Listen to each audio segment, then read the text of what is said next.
Olá, boa tarde a você que está conosco pelo Notícias Agrícolas. No ar, mais um boletim olhando lá para Chicago. A gente vê mais um dia positivo para os preços da soja na Bolsa de Chicago hoje, ganhos em torno de 8 pontos nos principais vencimentos. Aliás, a semana foi de uma sessão de um movimento positivo aí para a soja, principalmente. Desde quando foram divulgados os números do relatório e a gente imaginou que a soja, do relatório do USA, né? E a gente imaginou que pela falta de novidade a soja pudesse ficar mais tranquila em termos de mudança aí de patamar de preços, foi justamente ao contrário. A gente viu uma semana bastante agressiva aí no movimento de alta para a soja, tanto que os principais vencimentos já estão aí trabalhando na casa dos $9 por bushel. Apenas o julho, falta pouquinho para chegar nesse patamar aí. Vamos entender a movimentação da semana, vamos entender a motivação dessa alta e, claro, num dia em que todo mundo olhou para a China cancelando compra dos Estados Unidos, esse otimismo em Chicago não deveria ter sido diferente, não? Seja bem-vindo, Mário. Boa tarde, Alexander. Boa tarde, nossos amigos do campo. E nesta data, sexta-feira, um dia de realização de lucro de toda a movimentação na Bolsa de Chicago pelo lado dos especuladores, atribuíram essa alta, sobretudo, pela condicionante exportadora. Um volume de 136 mil toneladas de compra nova, mais 130 mil da China e um cancelamento de 136 mil toneladas. Na minha opinião, esse não é o fator principal de elevação dos preços na Bolsa, com 1% de alta no soja e com 2,5% de alta no milho. Principalmente porque o boletim meteorológico, a partir de quinta-feira, ontem, indicou que para os próximos 7 a 9 dias teremos uma possibilidade de aumento de umidade, muitos entendem como chuvas, e também a preocupação com o clima frio para essa região do cinturão de grãos nos Estados Unidos, sobretudo na área oeste.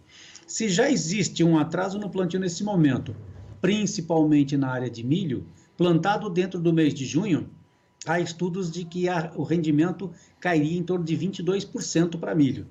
Mas o milho já é tido como sendo certo um abandono significativo de áreas.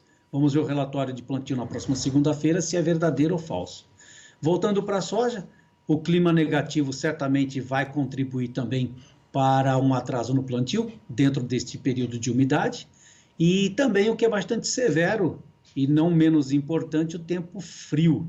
O tempo frio ele acaba diminuindo a luminosidade e o desenvolvimento do grão plantado. Certamente esse será um motivo muito forte de especulação para os próximos dias, Alexander, diante da condição de lavoura boa e excelente que passa a ser divulgada a partir do relatório de segunda-feira. Portanto, foi o clima, sim, que desenvolveu o ânimo dos compradores e até mesmo dos especuladores que estavam vendidos a recomprar posições diante deste período de, pelo menos, os próximos 10 dias frio e úmido. Agora, Mário, o clima já tem sido o motivador dessas altas já há algumas sessões, né? Tem fôlego para continuar crescendo ou tem alguma coisa por trás aí que de repente a gente não está ouvindo dizer e que também pode estar ajudando aí a pelo menos dar sustentação para esse movimento, hein? Eu entendo que ainda temos tempo de encontrar, sim, uma sustentação pelos preços diante do clima, principalmente porque a soja, que era esperado um plantio um pouco menor do que o divulgado no último relatório de segunda-feira, constando 60%, e poderia atingir um espaço maior para os próximos dias, porque acelerou o plantio mesmo num período um pouco mais úmido. Então essa surpresa seria, sim, um prazo um pouco mais longo para terminar o plantio deste grão e, portanto, vamos ter um pouco mais de emoções diante deste período climático. Agora, é certo que haverá abandonos na área de milho e pode, em algum momento, citarem, né, e eu não acredito que seja fundamentado nesse momento, um aumento de área para a soja. Mas, por si só, o tempo frio nos chama bastante atenção, dizendo que o período de desenvolvimento dos grãos, neste momento de excesso de umidade, pode trazer, sim, condições de lavouras com rendimento menores. O USDA foi bastante foi bastante complacente com o momento. Ele manteve os 49,5 bushels de rendimento, quando o mercado já está falando em números menores, mas reduziu significativamente o rendimento do milho para 166 bushels por acre. Então, essa emoção que eu penso que vamos ter nos próximos dias estaria relacionado, sim, ao desenvolvimento de lavouras boas, excelentes e ruins, e muito ruins, Alexandre. Ou seja, além de tamanho de área, ainda precisa ser adicionada a esse fator preço a possível perda por rendimento da lavoura, então. Exatamente. Como eu disse, há estudos de universidade americana indicando que plantar milho nos primeiros 13 dias do mês de junho, a perda pode ser de 22% no rendimento. E, de fato, teve bastante planta nesses últimos 10, 15 dias nos Estados Unidos, o que pode trazer, sim, uma redução de rendimento conforme esse estudo levantado por uma universidade americana. Isso você falou para o milho, para a soja também é válido isso? Eu não tenho um estudo da soja, mas eu posso ter certeza que existe uma sinergia nesse período também, muito embora a soja ainda esteja dentro do padrão.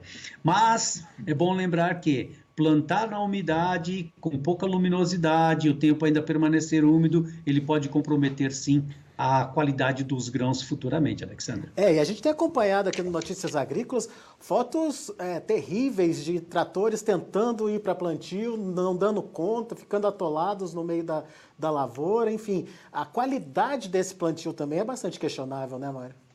É questionável, e é questionável também o momento na qual se passa não só o produtor americano, como também os armazenadores, as tradings principalmente. Deixa eu abordar esse tema aqui. Rio Mississippi, Missouri e Arkansas, até ontem, tinham 203 pontos de gargalo, onde a logística seria mais ou menos assim. As barcaças, que são 300 nesse período, 300 estão paradas. E elas não estão percorrendo todo o rio, ou todo o trajeto traçado, que é o tradicional. Muitos estão descendo com barcaças, parando em algum ponto, jogando o produto dentro da rodoviária, do caminhão, e caminhão levando posteriormente para um outro ponto para chegar no porto e entregar nos navios. Então, a preocupação hoje também é de entregar aquele produto que já está vendido. Essa condicionante acaba limitando o tempo de entrega, que já era previsto um pouco mais lento. Então, pasme, se existe dificuldade de transportar hoje a mercadoria, que está nos campos, ao plantio que vem sendo desenvolvido com uma certa lentidão, né, Alexandre? Que situação essa do produtor americano. Bom, mas de qualquer forma, a gente tem então essa grande interrogação em relação à oferta americana da próxima safra, mas tem também um belo de um colchão na mão dos produtores ainda, Mário. O último relatório do USDA falou de 29 milhões de toneladas. Ou seja, não é qualquer perda que traria pânico para o mercado, certo? Emoções serão vividas ainda, e uma delas diz muito respeito ao movimento de oferta e demanda de curto prazo. Vou tentar explicar e se tiver alguma dificuldade você me ajuda a traduzir. Antes de dezembro de 2019, os chineses haviam feito compras de soja nos Estados Unidos ao redor de 7 milhões de toneladas. Posterior ao acordo, compraram mais 14 milhões de toneladas. Eles embarcaram desse volume todo 6 milhões de toneladas até agora, o mês 6, que estamos vivendo. E estão pedindo para prorrogar as entregas de 2 milhões de toneladas para agosto, que deveriam ser no mês de julho.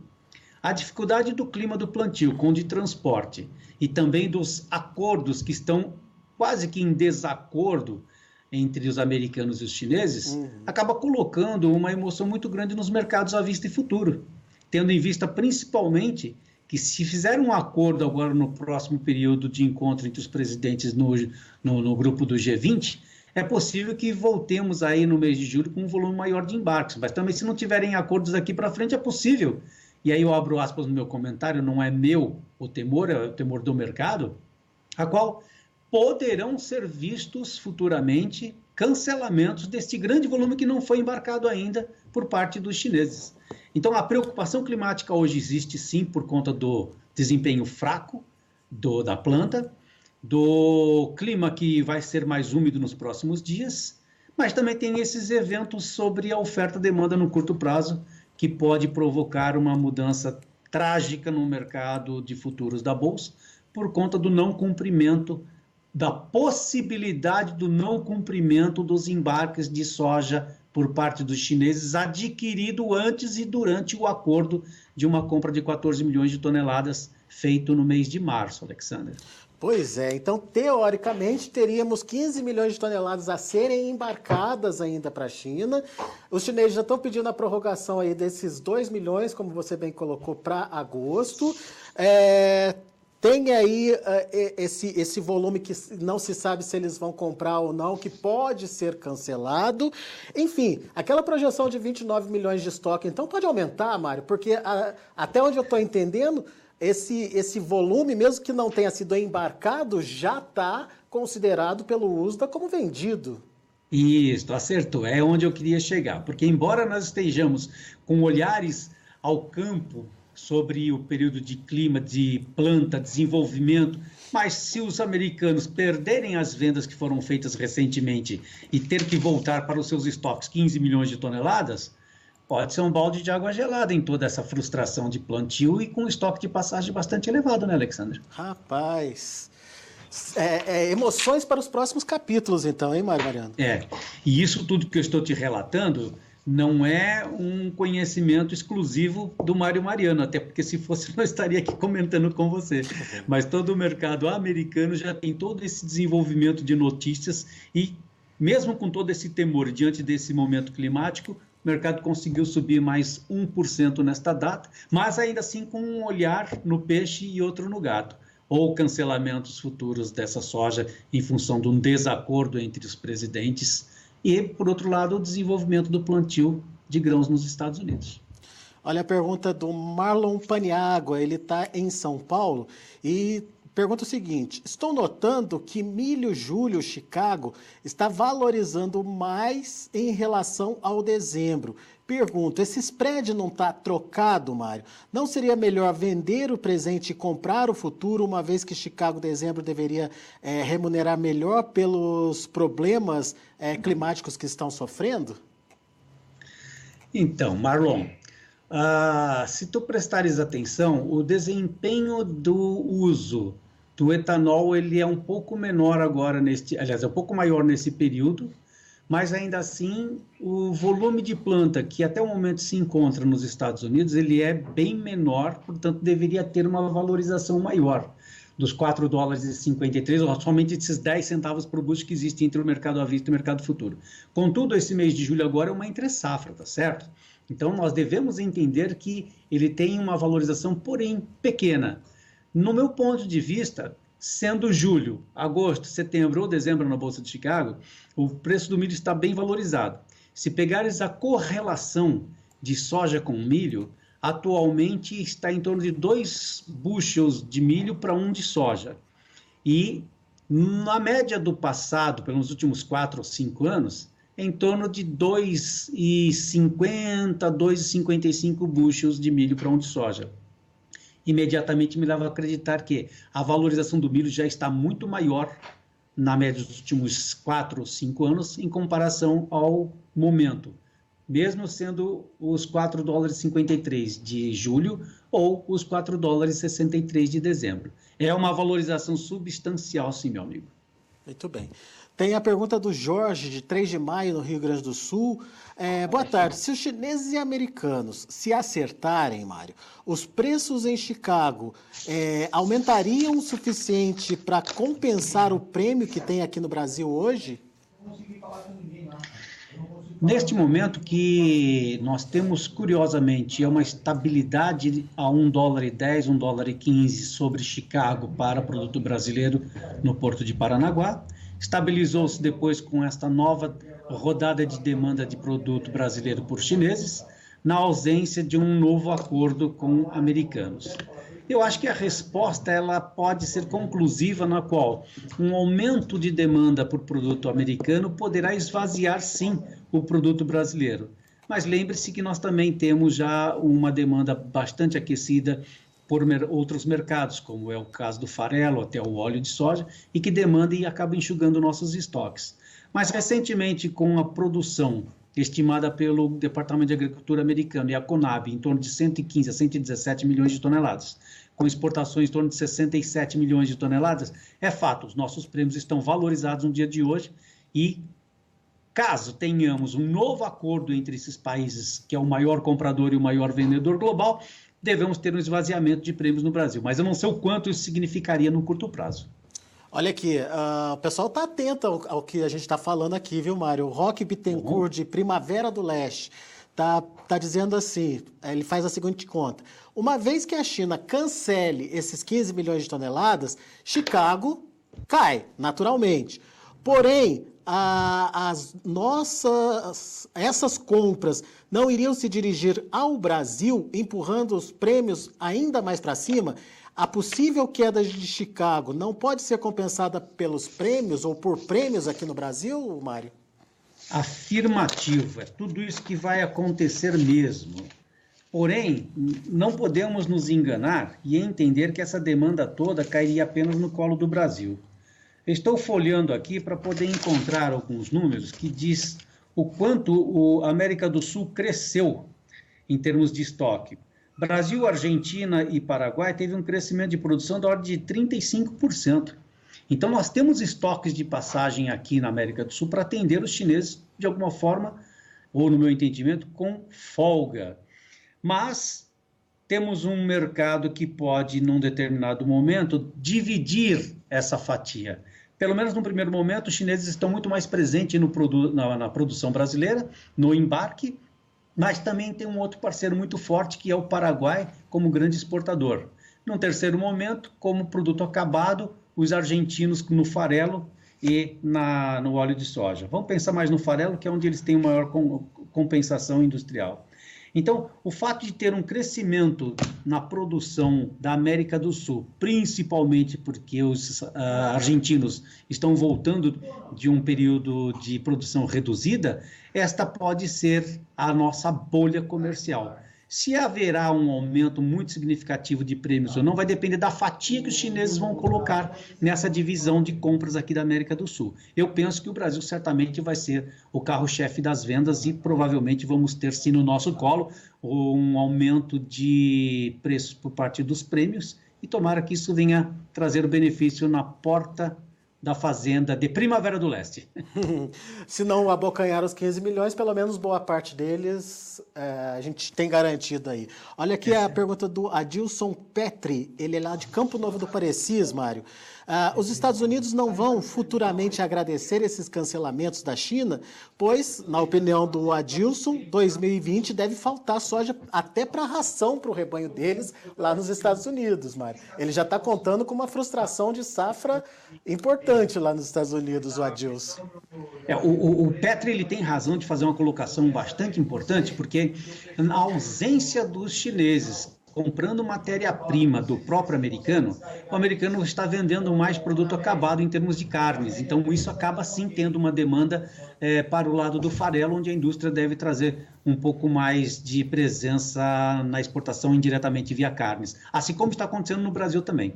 Portanto, é possível que tenha, sim, nos Estados Unidos uma redução de produção com o clima, um aumento de estoque de passagem, mas é muito significativo em relação às duas safras que eles estão trazendo. Petri, presta atenção numa coisa. Os estoques de passagem divulgados pelo relatório USDA, mesmo com uma frustração de safra que está sendo plantada atrasada nos Estados Unidos, é um estoque bastante grande para esmagar e colocar esse farelo todo na condição de exportação via carnes e enxugar preços que possam superar os valores atuais na Bolsa de Chicago. Então, acho que é um pensamento interessante, mas talvez na matemática ele não venha surpreender com preços maiores do que estamos vendo hoje, caso haja um cancelamento dessa ordem de 15 milhões de toneladas, que é o que já está vendido outrora para os chineses, ok? Muito bem.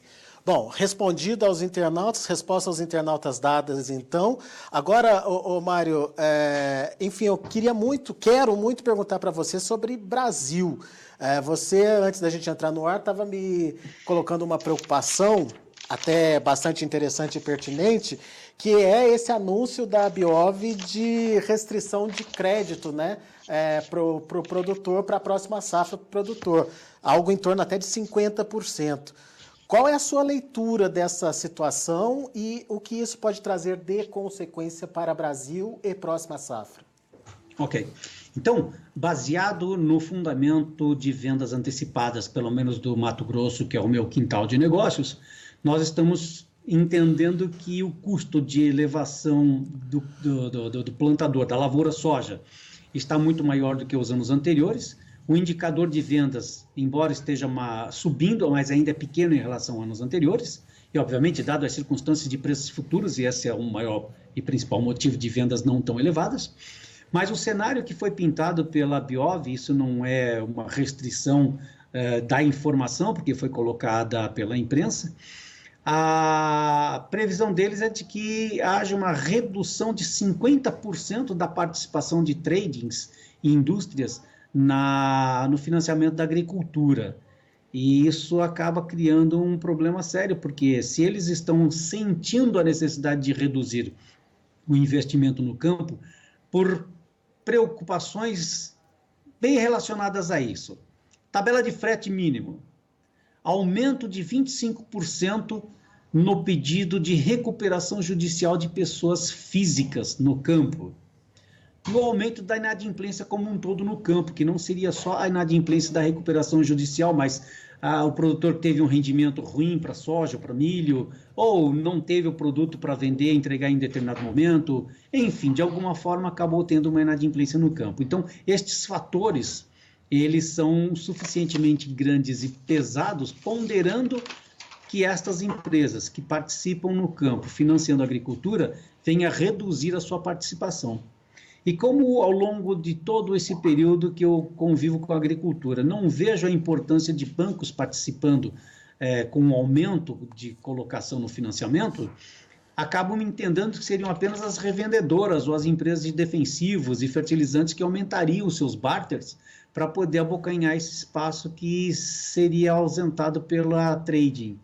Então, eu penso que não só o dinheiro que teria dificuldade de chegar no campo, dinheiro das tradings, mas como também precificar antecipadamente compra de alguns produtores ou de algumas regiões ou de alguns estados que já estejam com algum problema diante destas empresas e, portanto, o volume de negociação seria lento daqui para frente. Então, minha preocupação, custo de produção esse ano muito maior do que o ano passado, preços inferiores ou não adequados ao produtor para se fazer uma venda antecipada. Câmbio, trazendo algum prejuízo em dólares para o produtor, porque tivemos uma desvalorização muito grande recentemente. E, sobretudo, porque o mercado ainda não encontra um tabelamento mínimo de fretes para a próxima safra, que possa trazer um industrial, um exportador com um pouco mais de fome e participar de compras com volumes maiores, como vimos nesta safra que colhemos e comercializamos, e a passada safra 17 e 18. Então, esses fatores, na minha opinião, são bastante preocupantes, sim, Alexander. E com aquele agravante que a gente já viu acontecer em outras safras, compra o insumo por um preço de dólar e vende a soja, no final das contas, por outro, né, Mário? Um descasamento que traz uma preocupação enorme e, por consequência, é o que eu estou falando aqui. Algumas empresas no passado tomaram dinheiro bastante barato lá fora, acabou comprando insumos, talvez não dolarizado, ou não fizeram o hedge no momento adequado, e quando tivemos a desvalorização cambial, eles ficaram descobertos. E este cobertor curto é o que parece que está mostrando agora a sua consequência. Produtores que tiveram, sim, o crédito, talvez em dólares, não tenham feito um hedge com casamento de venda antecipado em dólares, ou descasou acreditando numa valorização ou desvalorização da moeda, acabou descumprindo uma regra básica que é redução de risco. E daí a consequência. Algumas tradings, algumas empresas do setor que financia a agricultura, sobretudo a soja, estão, através do canal Biov, mostrando a sua vontade de reduzir o risco no financiamento da agricultura brasileira. Mas qual a consequência disso na prática, Mário? Redução de área? Redução de liquidez, vai diminuir a quantidade de compradores. E menor quantidade de compradores, talvez não caiba todo o interesse dos vendedores em precificar antecipadamente a sua produção. É isto. Mas impactando no tamanho da safra, inclusive, Mário? Não, o impacto da safra é uma outra geração, um outro pensar, né? Porque a partir do momento em que a quantidade de barters, aqueles que fazem as trocas no mercado atualmente, tem a sua limitação usada para fazer o compromisso no campo e não tendo outro que venha colocar um dinheiro, um fertilizante, uma semente, um adubo, enfim, no lugar dessas empresas, o cobertor ao produtor que precisa de financiamento em alta escala acaba reduzindo a área. Então, sim, podemos enxergar futuramente, diante deste pensamento que a Biov nos coloca a partir de agora de reduzir o investimento no campo, uma redução de área também, o que é bem plausível se olharmos pelo tamanho dos custos elevados para esta safra, na qual nós entendemos que está muito grande em relação aos preços futuros. Assim sendo, Alexander, é provável que tenhamos no futuro uma redução de área plantada para soja do Brasil. E esse futuro que você está falando é setembro. Não, o setembro é o período que se planta, o período de trocas está acontecendo agora. Geralmente dentro desses meses, assim, maio e junho, abril, maio e junho, o produtor que está mais capitalizado, ele procura vender o seu produto à vista ou fazer uma troca com o preço do produto atual e já garantindo uma aquisição do insumo futuro. Então, essa troca ela beneficia o produtor. Em anos anteriores, eu acho que eu não vejo tão recentemente esses números que eu vou citar agora, uma troca ideal para o fertilizante seriam 22 sacas por tonelada de adubo. Hoje você não consegue por menos de 27, já ouvi falar em 32, então eu não quero especular números aqui, porque eu não estou em todas as regiões de produção do Brasil para citar nesses números, mas é certo que o encarecimento veio muito grande, e eu penso que deve ser reconsiderado o tamanho da área que vai ser plantada pelos custos atuais, e se vamos ter preço suficiente para que o produtor se anime fazendo antecipadamente a regra básica, que é a garantia da sua produção com vendas antecipadas. Sem recurso das trades, ou pelo menos uma redução, uma análise maior do risco aí, colocando em xeque aí a disponibilidade de crédito, sem dinheiro de governo, porque a briga que está lá em Brasília para conseguir um pouquinho está difícil, está grande entre os ministérios. Possivelmente o produtor que vai sair bem é aquele que tem recurso próprio, então, Mário? Com a palavra, o produtor do campo.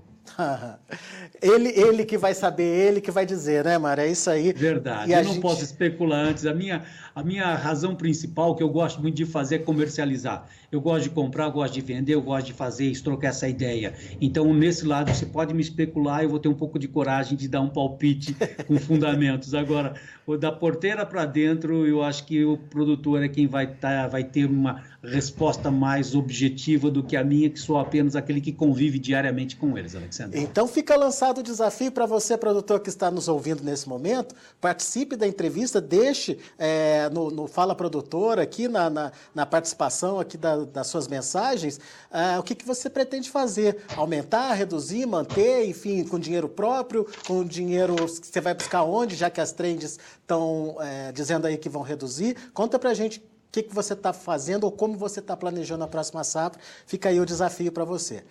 Tá certo, Mário? Assim a gente não te compromete também, né? Muito obrigado, agradeço. Muito bom. Mário Mariano, meu amigo, muito obrigado, viu, pela sua participação mais uma vez conosco. Volte sempre. Até a próxima, bom final de semana. E que as chuvas atrapalhem os nossos amigos americanos, mas tragam benefício aos brasileiros. É isso aí. Até a próxima semana. Abraço, Mário. Tá aí então Mário Mariano, Novo Rumo Corretora, fazendo análises importantíssimas aqui pra gente no Notícias Agrícolas. Você prestou atenção no que o Mário disse, no que pode acontecer, no que vem por aí em termos de oferta dos Estados Unidos. Se por um lado a gente tem essa perspectiva de redução de oferta em função de um plantio atrasado e complicado lá nos Estados Unidos, tem que olhar o que pode sobrar de estoque. Segundo as contas do Mário Mariano, são contas públicas divulgadas aí pelos órgãos especializados, a China tem ainda quer trazer dos Estados Unidos cerca de 15 milhões de toneladas, está tentando atrasar o máximo possível desse embarque, talvez por estratégia, talvez até na expectativa do que possa acontecer na próxima reunião do G20, se sai acordo ou não, enfim.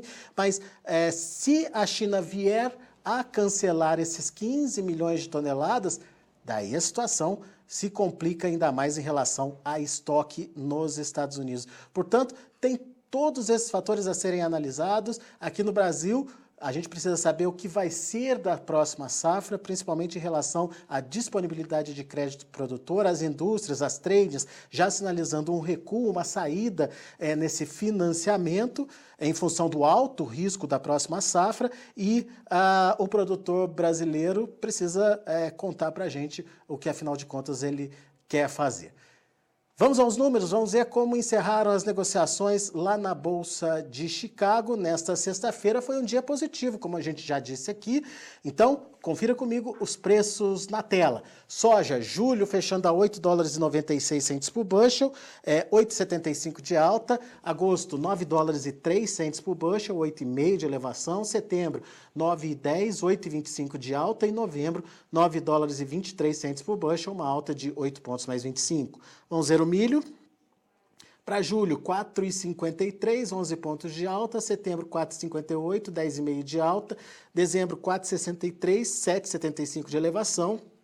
E o março de 2020, $4,67 por bushel, uma alta de 6,5 pontos. E para finalizar, o trigo, que para julho fechou com alta de 3 pontos, 5,38 de finalização de preço final. Setembro, $5,42 por bushel, também a mesma alta de 3 pontos. Dezembro, 5,53, 3,5 de alta. E o março de 2020, $5,63 por bushel, uma elevação de 3 pontos mais 25. São os números de fechamento do mercado dessa sexta-feira, uma semana bastante interessante para os preços, para a movimentação lá em Chicago, em função dessa grande interrogação que está a safra americana nesse momento e a oferta para o próximo ano. A gente vai ficando por aqui, agradeço muito a sua atenção e audiência. Daqui a pouquinho tem mais informações e outros destaques. Continue com a gente.